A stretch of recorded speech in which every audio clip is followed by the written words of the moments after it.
ජීවිතයේ රඟමඩල අපි හි නළුවෝ වන්නේ. සයිබ අවකාශයේ කරලිය සමග එකතු වෙලා ඉන්න ඕගොල්ලෝ හැමෝටම සුබ දවසක්. අද අපි කතා කරන්න සූදානම් වන්නේ 2017 යොවුන් නාට්‍ය උළෙල 2018 රාජ්‍ය නාට්‍ය උළෙලෙන් සම්මාන රැසකට භාජනය වෙච්ච නාට්‍යයක් ගැන කතා කරන්න. ඒ තමයි ලෙට. අපි ලෙට එක කියවලා බලමු.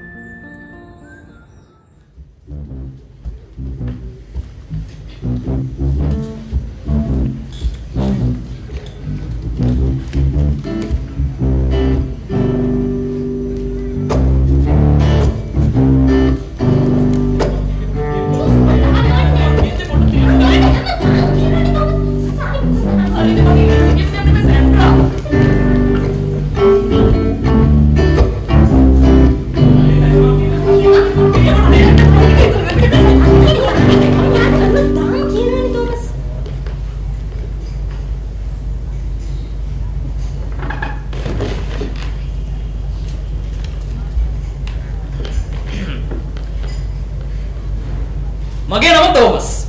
මගේ නම හෙලන්. my girlfriend ගේ නම සැන්ඩ්‍රා. මගේ boyfriend ගේ නම ඒබ්‍රහම්. සැන්ඩ්‍රාගේ හොඳම යාළුවා හෙලන්. මගේ හොඳම යාළුවා නම් ඉතින් තෝමස්. මේ කතාව අතිශයින්ම පුද්ගලිකයි. ඒ වගේම රහස්ගතයි. ඒකෙන්ද හොඳට අහගෙන ඉන්න. හැබැයි තැන් වල ගිහින් කියනවා එහෙම නෙමෙයි. මොකද අපේ ගෙවල් වලට ආරංචි වුණොත් එහෙම සේරම ඉවරයි. හැබැයි ඉතින් අපේ අම්මලාගෙන් නම් ප්‍රශ්නයක් නැහැ.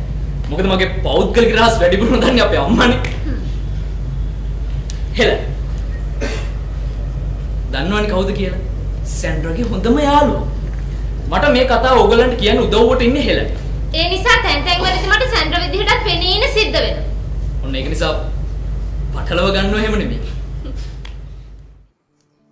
අද අපිත් එක්ක එකතු වෙලා ඉන්නේ ලෙට නාට්‍ය අධ්‍යක්ෂක ඉන්දික සඳරුවන් මහතා. ඉන්දිකයි අයිබෝ. කොහොමද ඉන්නේ? හොඳින් ඉන්නේ. ලෙට නාට්‍ය අධ්‍යක්ෂකවරයෙක් විදිහට ඉන්දිකයි කොහොමද කියවගන්නේ? ලෙට නාට්‍ය ඇත්තම කාලයක් තිස්සේ මගේ හිතේ තිබිච්ච අදහසක් නේ. ඒ කියන්නේ අනුභූතියක් විදිහට ප්‍රේමය සහ ලිංගිකත්වය සම්බන්ධයෙන් මට ප්‍රකාශනයක් කිරීමේ අවශ්‍යතාවය තිබුණ කාලයක තිස්සේ නාට්‍ය මාධ්‍ය හරහා ඉතින් ඒකට අත්දැකීමක් ස්විමින් ඉන්න වෙලාවක තමයි මට මේ ඕස්ට්‍රේලියන් කෙටි කතාවක් හම්බුණා කේට් වෝකර් කියන රයිටර්ගේ පෙම් හසුන කියලා. ඒකේ ටයිටල් එකකින් තියෙන්නේ යෝන් කෙටි කතාවක් විදිහට. ඉතින් ඒ පදනමේ ඉඳගෙනම මම මගේ ප්‍රකාශනය අර කියන ප්‍රකාශනය කරන්න හිතුවා. උත්සාහ කරා. එතකොට ලෙට කියන නාට්‍යය මම දකින්නේ යෝන් ප්‍රේමය තුලත් මනුෂ්‍ය ජීවිතයේදී අපිට අත්දකින්න ලැබෙන ප්‍රේමය විරහව නිගත වෙන කාරණා අන්තර්ගත වෙලා තියෙන මුංචි අත්දැකීමක් විදිහට තමයි ලෙට නාට්‍ය මම අධ්‍යක්ෂකවරයෙක් විදිහට දකින්නේ. හෙලන් ප්ලීස් හෙලන් මං කියන්නේ පොඩ තේරුම් ගන්න මම හැමදාම කියනවානේ ඒබ්‍රහම් දැනගත්තොත් ඒබ්‍රහම් ගන්න එක මොකද? මේ ළඟකදී ඉඳලා තෝමස් මගෙන් අතිශය පෞද්ගලික දෙයක් ඉල්ලලා කරදර කරනවා. තේරුම් ගන්න බලන්නකෝ. දැන් දැනගත්තොත් මම මොකද කරන්නේ? මම කියන්නේ. හැබැයි ඉතින් මේ කාරණාව ඒබ්‍රහම්ගෙන් හංගගෙන ඉන්න මටත් වැඩි උනන්දු වෙන්නේ හෙලන්.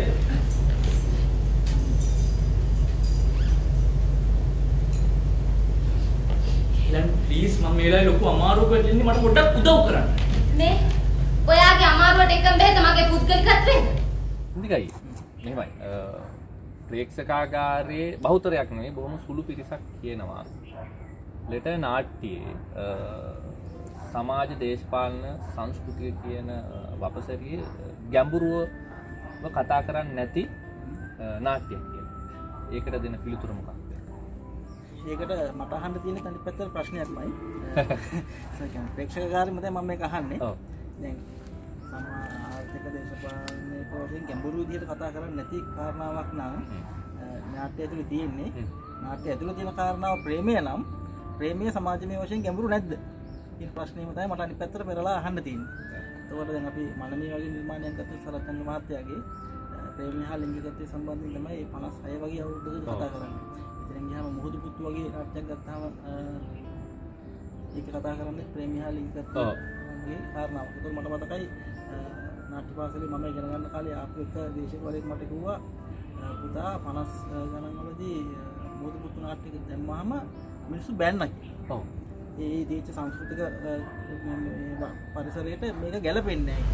ඕකනේ කියන්නේ කිසි දෙයක් තේරුම් කරන්න ඔය ප්‍රශ්නේ මට සෙන්ටර් ගාව සිදුනේ මං කෑවත් ඇද්දි බිව්වත් ඇද්දි මං නෑවත් ඇද්දි කොටිම කියනවා නම් ඒකේ බරපතලම දේ තමයි මං සෙන්ටර් ගාවට ගියාට පස්සේ නිකන් මුළු අහසම රතු පාට වෙන එකයි මගේ දනිස් පොකට් එකේ නිකන් නෑ වගේ කියලා දැනෙන එකයි ඔය අතක් පරක්කුයි සෝරි සෙන්ටර් ටික ප්‍රමාද වුණා මෙතන ප්‍රශ්නේ ප්‍රමාදයෙන් නෙවෙයි ප්‍රමාදයේ ප්‍රශ්නයක් නැහැ නම් කිසිම ප්‍රශ්නයක් නැහැනේ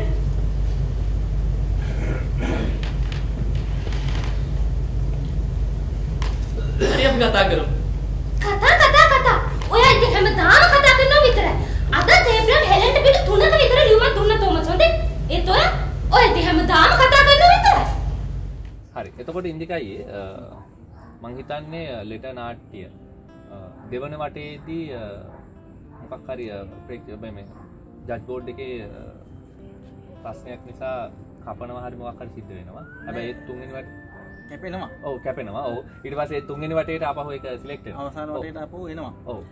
ඒක වෙන්නේ මෙහෙමයි. දෙවෙනි වටේදී නාට්‍ය වේදිකාව කතා කරාම නිර්ණායක 4ක් යටතේ තමයි මට ලකුණු දීලා තිබ්බේ. සාමාන්‍ය ඕනම කිටි නාට්‍යයක් 19ක් ලක් කරන නිර්ණායක 4ක්.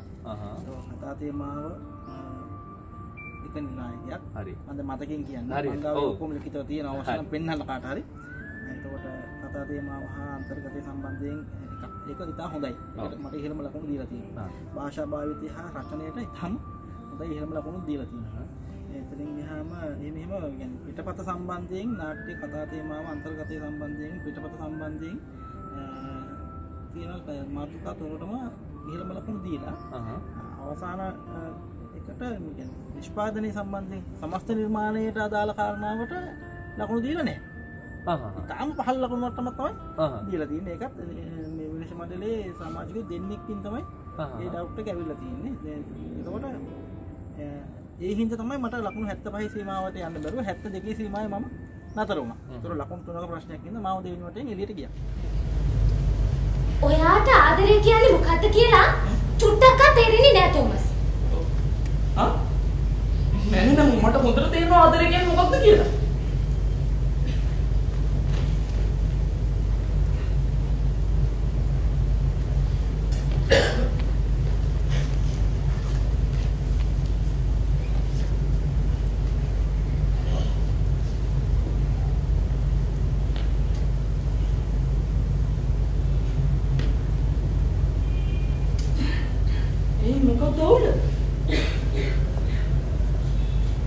ඔයා මට ආදරේ නෑ. නෑ මම ඔයාට ගොඩක් ආදරේ. මට මේ දැන් උනත් පුළුවන් ඔයාට ඕන නම් ඒක ඔප්පු කරලා පෙන්නන්න චොක්ලට් 100ක් උනත් ගෙනත් දීලා. තෝමස්. ඔව් එතකොට අවසාන වටේදී සම්මාන රැසකට හිමිකම් කියනවා. අපි ගැන කිව්වොත් දැන් ඒක ඇත්තටම අවසාන වටේට යන්න කියන්නේ මම දැන් සෙකන්ඩ් රවුන්ඩ් වලදී මම ෆේල් වෙලානේ. ඔව්. එහෙනම් අවසාන වටේට තෝරගත්තායි කියලා දැනගත්තට පස්සේ නාට්‍ය වලට මේක පෙන්වන්න විතරයි මට අවශ්‍යතාවය තිබ්බේ. සම්මාන ගැන අදහසක්වත් ජයග්‍රහණ සම්බන්ධයෙන් කිසිම ආකාරයක් මට තිබ්බේ නැහැ. ඇත්තටම නිලම් පොකරට අපි යන්නෙත් මම ඔක්කොටම කිව්වේ ජයමාලට කසුන්ට ඔක්කොටම මම කිව්වේ අප්පුඩි ගහන්න යන්න. කාට හරි සම්මාන ගන්නට අප්පුඩි ගහන්න යන්න කියලා තමයි ඇත්තටම අපි එදා ගියේ. 6 මාට පටන් ගත්ත සම්මාන උත්සවයට මම යන්නේ 7 කාලෙට විතර. කියන්නේ මට කලින් වෙලාවට ගිහලා ඉඳගන්නේ කිසි උමනාවක් තිබ්බේ නැහැ. කියන්නේ කිසිම මේ බලාපොරොත්තුවක් තිබ්බේ නැහැ. මොකද මේ ඒ ආය අත්දැකීමත් එක්ක රාජනාට්‍ය වල පළවෙනි අත්දැකීම. ඔව්. ඒක බොහොම ඛේදජනක අත්දැකීමක් විදිහට තමයි මට ඒ වෙලාවේ දැනෙලා තිබුණේ. ඔව්. හැබැයි ඉතින් මේ සම්මාන එකින් එක ඇවිල්ලා අන්තිම සම්මාන 6ක් සහ කුසලතා සහතිකයක් ලැබෙනවා. හොඳම නිෂ්පාදනීය දෙවන ස්ථානය ලැබෙනවා. හොඳම නාට්‍ය රචනය තුන්වෙනි ස්ථානය ලැබෙනවා. ඒ වගේම හොඳම නළුවට සහ නිලියට දෙවන ස්ථානය ලැබෙනවා. හොඳම රංග වින්‍යාසය ලැබෙනවා. හොඳම රංග ආලෝකය ලැබෙනවා. සංගීත නිර්මාණය සඳහා කුසලතා සහතිකයක් ලැබෙනවා. ඒ වගේ සම්මාන 6ක් සහ මම හිතන්නේ මගේ නාට්‍ය තමයි කෙටි නාට්‍යයේ වැඩිම සම්මාන සහ කුසලතා සහතික තිබ්බේ 2019 රාජ්‍ය කෙටි නාට්‍යවල. ඒබ්‍රහම් හෙලන්ට ලියනවා වගේ ඔය මට ලියුම් ලියන්නේ නෑනේ. සෙන්ඩ්‍රා ළමයෝ අපි මොකටද ලියුම් ලියන්නේ? අපි හැමදාම ඉස්කෝලේදී හම්බ වෙනවා, පන්තියේදී හම්බ වෙනවා. ග්‍රවුන්ඩ් එකේදී හම්බ වෙනවා, ලැබ් එකේදී හම්බ වෙනවා, ලයිබ්‍රරි එකේදී හම්බ වෙනවා, බස් එකේදී හම්බ වෙනවා, බස් හෝල්ට් එකේදී හම්බ වෙනවා. නේ? ඇති තෝමස් හොඳටම ඇති.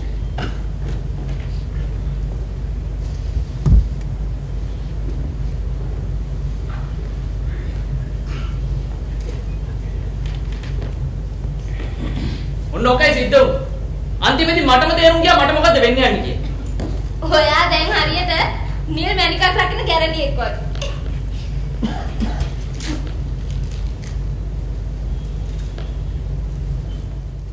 හරි ඉන්දිකයි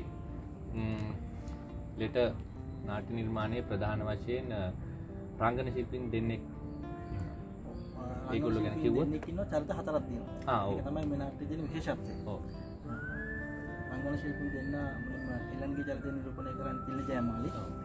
තෝමස්ගේ චරිතය නිරූපණය කරන්නේ අසුන් ලියනගේ. ඊට අමතරව අනුශාංකික අංග සඳහා විශාල ශිල්පීන් ප්‍රමාණයක් සම්බන්ධ වෙනවා. විශේෂයෙන්ම වේදිකා පරිපාලනයෙන් යොවුන් නාට්‍යවලදී මට දොලිප් කාශ්‍යප තමයි සහ ජානක මල්ලි තමයි සහයෝගය දැක්ුවේ. ඊළඟට රාජ් නාට්‍යවලට එනකොට චාරුකුමල් හංස, ටෙෂාන් සමින්ද, රජීව් මල්ලි යෝගී තුන්දෙනෙක්ම මේකට සම්බන්ධ වෙනවා වේදිකා පරිපාලනයේ.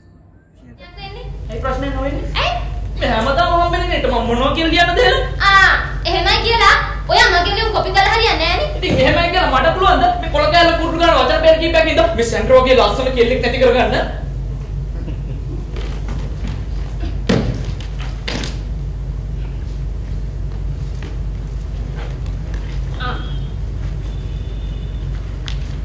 එහෙනම් ඉතින් ලියහන්.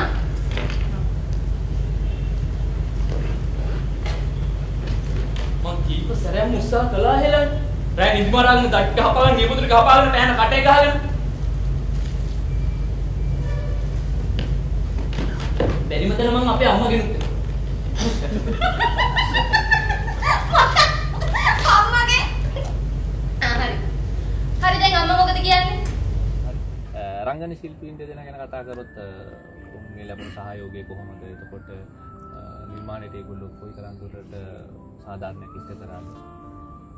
මම හිතන්නේ සම්මාන ලැබීමෙන්ම හිතන්න පුළුවන් අපිට නිර්මාණයට හොඳ. තිල්ල ජයමාලි යවුන් නාට්‍යවලදී 2017 වර්ෂයේදී මේ නාට්‍යයට හොඳම නිලිය සම්මානය දිනනවා. ඔව්.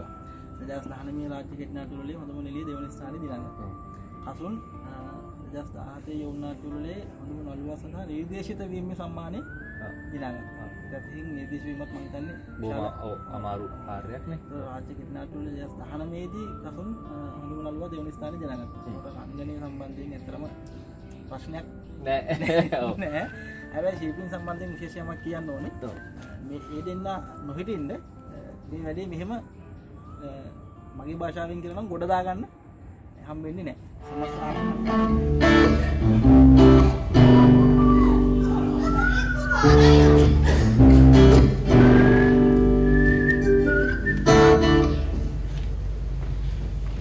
මට ඕනිලේ. ඔයා ඔච්චර අගය කරනවා නම් මට ඕනිම නෑ.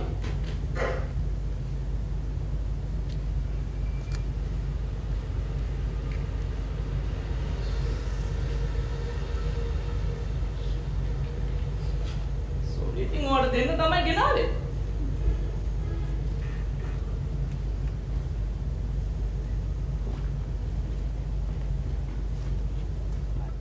එතකොට ඉන්දිකයි කොහොමද දැන් ඉදිරියේ වැඩ කටයුතු?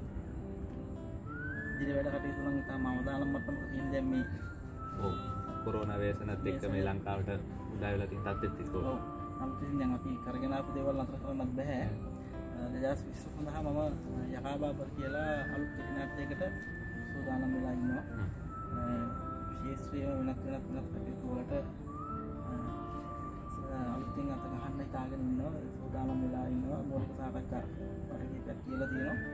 ඉතින් අපි බලමු මේවා ඉස්සරහට දැම්ම කියන්න අවශ්‍ය නැහැ. කොහොම හරි ඉදිරි කටයුතු සර්ව ප්‍රකාරයෙන්ම සාර්ථක වෙන්න කියලා ප්‍රාර්ථනා කරන ගමන් අදට සමදිනවා. ඉදිරියේ තවත් හොඳ නිර්මාණයක් එක්ක අපි අනිවාර්යෙන් වෙනවා සයිබවකාශය කරලියත් සමඟ එතකං සමුදිර අයිබුවන්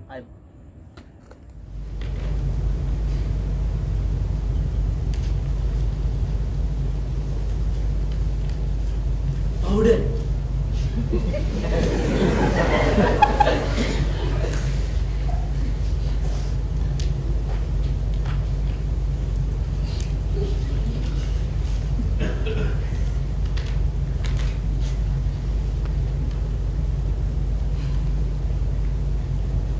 අඟහරුවාද කම්පියුටර් ක්ලාස් එක හරි ෂෝක් නේද? හොඳම සිද්ධිය තමයි යට තියෙන බොත්තම් බඩ ගිහිල්ලා බ්‍රෙඩ් උඩ තියෙන මොන්ටරේ බිම දාගත්ත එක. රසායන විද්‍යාව පන්තියේදී නම් කිසිම රසවත්යක් සිදුුන්නේ නැහැ. ඒ වුණාට මම මේ පන්තිය ගැනත් ඔයගෙ ලිව්වා. 25 මාරයි. මොකක්ද උල? දැන් අපිත් එක්ක එකතු වෙලා ඉන්නේ ලෙටර් නාට්‍යයේ ප්‍රධාන නිලිය. ඒ වගේම එකම නිලිය වලන තිලිනි ජයමාලි. අපි ආදරයට කතා කරන්නේ ජයා කියලා. ආයිබෝවන්. ආයිබෝවන්. කොහොමද? හොඳයි හොඳින්. එතකොට තිලිනි ජයමාලි කොහොමද ලෙටර් නාට්‍ය කියවගන්නේ? ලෙටර් කියන්නේ මගේ ජීවිතේ නාට්‍ය වලට වඩාත් පෙළඹවපු නාට්‍යයක්. මොකද ගොඩක් කාලයකට පස්සේ මට ප්‍රධාන චරිතයක් හම්බෙච්ච පළවෙනි නාට්‍ය මේක. ඉතින් ඒ අවස්ථාව ගොඩක් මට වටිනවා. මම දැන් ඒකට සම්මානත් ලැබුණා. ඔව් සම්මාන හොඳම නිලිය සම්මානය මට ඉස්සෙල්ලාම ඒ කියන්නේ රාජ්‍ය මට්ටමින් සහ යෞවන සම්මාන වලින් දෙකෙන්ම මට ඒකේ හොඳම නිලියට හම්බුණා.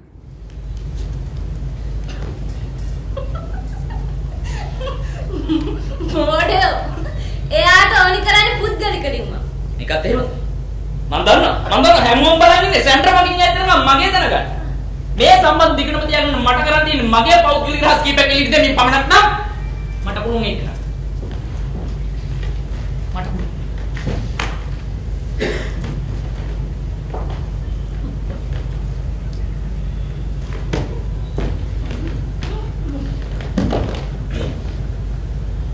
ආදරණීය සෙන්ටර් මම මේ කාරණා හැමෝටම කියන දෙයක් නන් නෙමෙයි.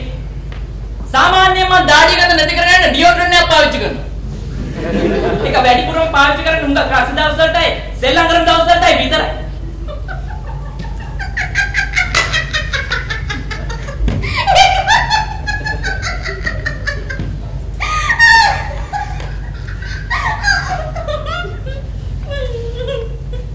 නෑ නෑ. ඒක හරියන්නේ නෑ. එක පෞද්ගලික වැඩි නේ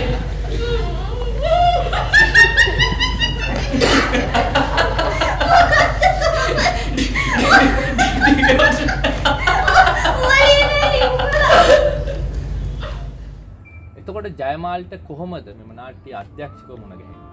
කියන්නේ ඉන්දික අයියව මට මුණ ගැහෙන්නේ නිලංක නාමල් උඩුමුල්ල කියන අධ්‍යක්ෂකවරයා හරහා. මම හිතන්නේ ජීවිතේ වැඩි කාලයක් වැඩ කරලා තියෙන්නේ. ඔව් මට වැඩිපුර වැඩ කරන්න හම්බෙලා තියෙන්නේ. ඒ කියන්නේ සාරින්දා එක හරහාම තමයි මම ඉන්දික අයියව හඳුනාගන්නේ.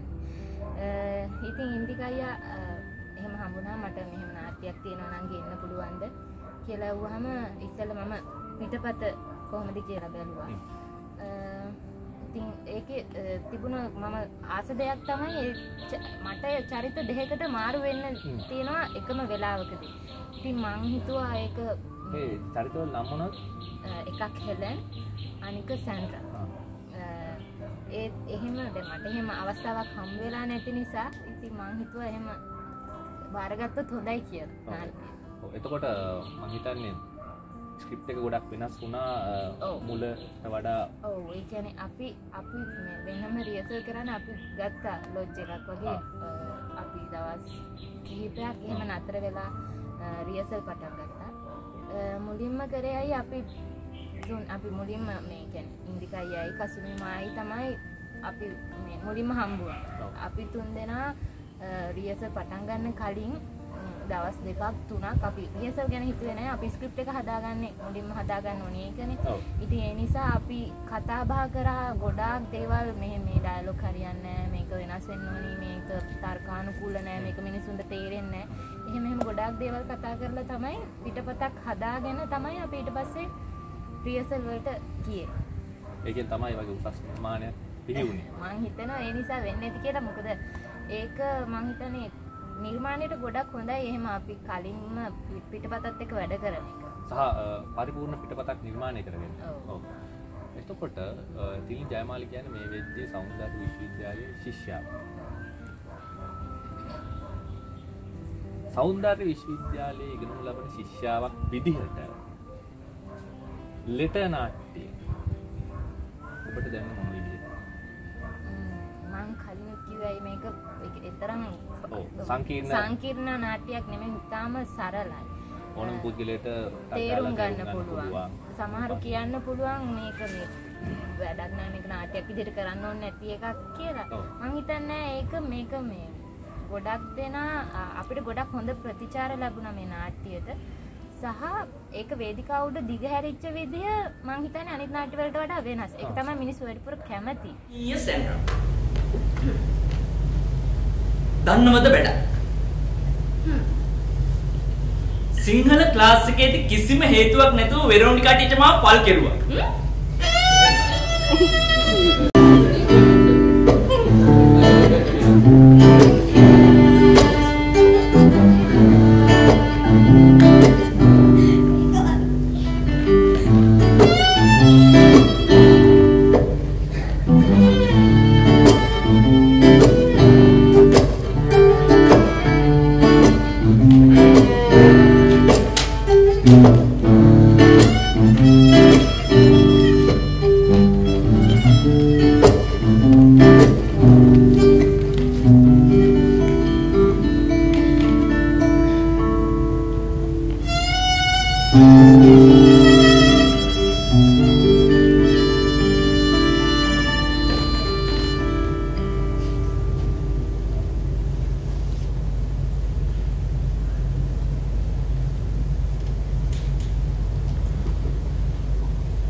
තිලිනි ජයමාලිට ලෙටර් නාට්‍ය වෙනුවෙන් සම්මාන කිහිපයක්ම හිමි වෙනවා.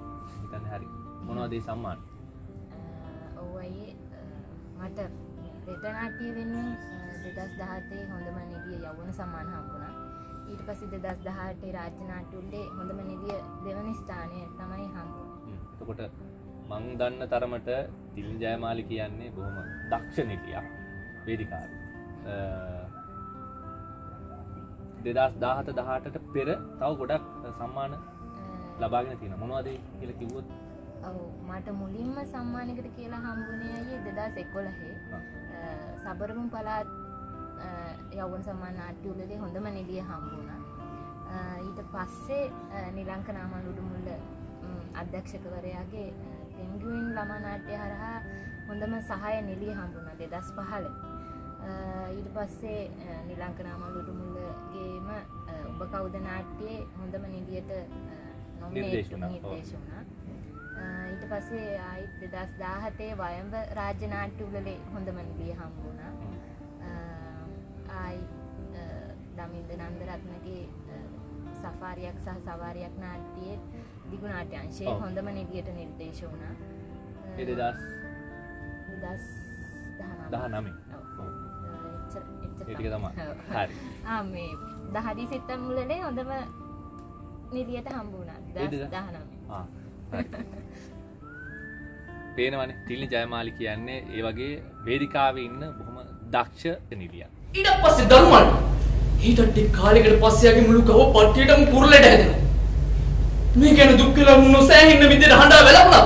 අවසානයේදී උග්‍ර පැහැදෙන දියවට ඇවිදගෙන ගියේ ධෛර්යවත් පුද්ගලෙක් වගේ. මාත් කැමති මට එහෙම දෙයක් සිද්ධ වෙනවා. මං ඔක එහෙම ලියලා. ලොකෝ පෞද්ගලික පාඩුවක් ඉන්න සිද්ධ වෙලා අවසානයේදී වඩා ධෛර්යවත් ලෙස නැගී සිටින්න. මේක ලියුමද? මේක ලියුමද නැත්නම් පාවසේ ළමයිගේ රචනාවක්ද? අවුල? මේ කවපට්ටියකට කුරුල්ලෙට හැදෙන කරන්න ඔයාට වෙන ලියන්න කිසිම දෙයක් ඇත්තෙම නැද්ද? නෑ මම හිතුවා ඒ කතාවට ආස වෙයි කියලා. ඇයි ඔයාට ලියන්න බැරි මේ මං කියන්නේ? හරි ඉතින් මං ඊළඟ එක වගේ ලියන්න.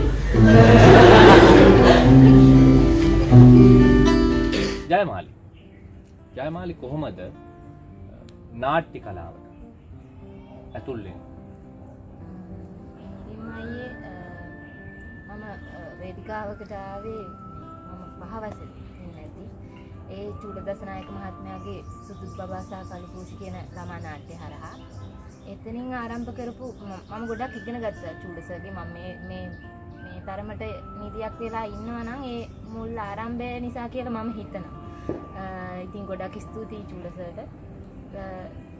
චූලසර්ගේ නාට්‍ය හරහා මම අපේ අක්කා දක්ෂිතා නිල්මනි අක්කත් නාට්‍ය කරා.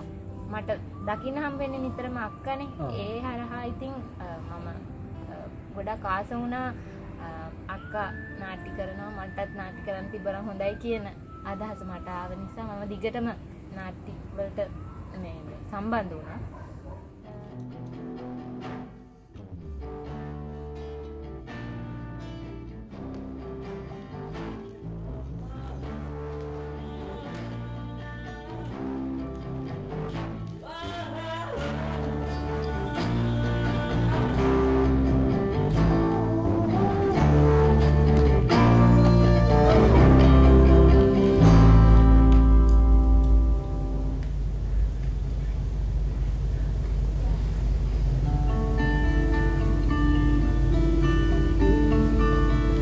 ඒ උත්සාහයත් වතුරේ ගියා. මං එදාම ගියා ඒබ්‍රහම් හම්බෙන්. හෙට මගේ ආදර කතාවේ විශාලකම් පාවා දීම සිද්ධ වුණා. සයිබවකාශයේ කරලියෙන් අද අපි කතා කළේ ලෙටර් නාට්‍ය ගැන. ඉතින් අපි සමග එකතු වුණා තිල්නි ජයමාල්ට අනාගතයට සුබ පතන ගමන් ප්‍රාර්ථනා කරන සියලුම ප්‍රාර්ථනාවන් ඉෂ්ට වේවා. ඒ වගේම ඉදිරියට බොහොම හොඳ නිර්මාණ මේ වගේම ලෙටර් වගේම තවත් බොහොම හොඳ නිර්මාණ බොහොමයක් ලැබේවා කියලා ප්‍රාර්ථනා කරමින් අද අපි ඔබට සමු දෙනවා. අයිබෝවන්. යාළුකම වෙනුවෙන් ආදරය එක්කවත් ආදරය වෙනුවෙන් යාළුකම එක්කවත් තවත් මට සෙල්ලම් කරන්න ඕනි නෑ තෝමස්.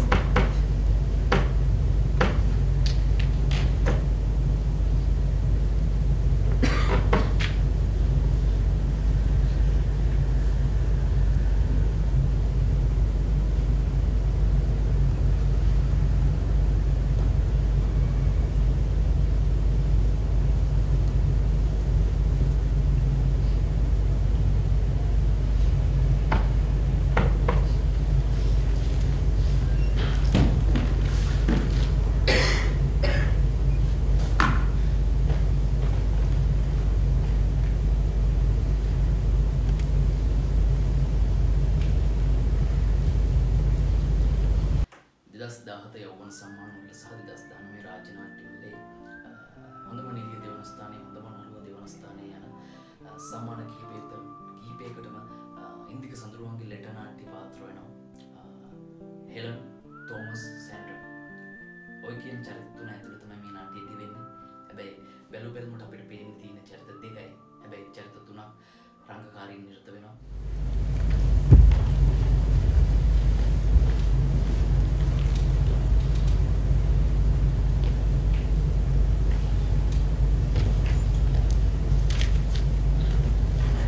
ඇත්තටම කියනවා නම් ඒබ්‍රහම් හෙලට දුන්නු ලියුම නැතුව මේක තමයි මෙතනින් ඉස්සරහට සම්පූර්ණ වෙන්නේ.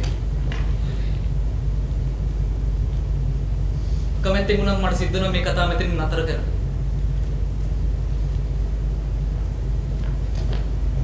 තෝමස් යෞවන වයසේ පසු වෙන තරුණියක් සහ තරුණියක් අතර ඇතිවන ප්‍රේම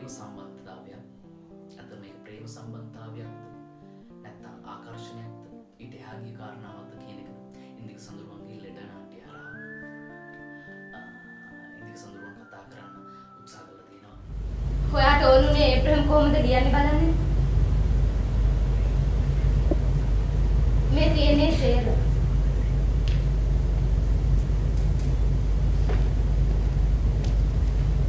අතන මේ ඒබ්‍රහම් කියන්නේ හරි පුදුම මිනිහෙක්.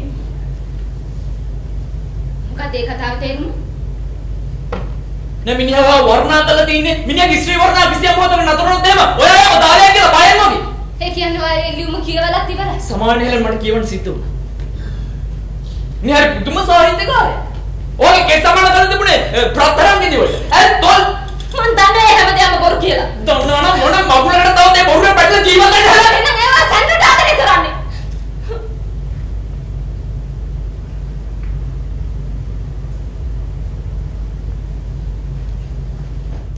පාසල් ප්‍රේමී ආකර්ෂණයක්ද ප්‍රේමයක්ද කියන ගැටලුව තෝමස් හරහා ගේන්න ඉන්දික සඳරුවන් උත්සාහ කරලා තියෙනවා. නාට්‍යයේ ඒක තමයි වැඩිපුරම දෝලණය වෙන්නේ ආකර්ෂණය සහ ප්‍රේමය අතර සම්බන්ධතාවය. නාට්‍ය බලලා ඉතින් මේක මොන අතරද වෙන්නේ කියලා ඔයාලා තීරණයක් ගන්න. Thank you.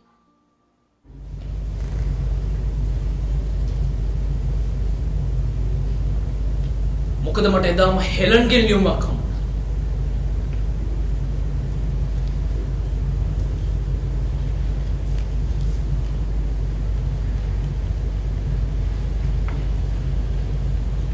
මම කැමති ඒ වගේ ගතියට. ඔයාලගේ ගැඹුරු අදහස් තියෙනවා.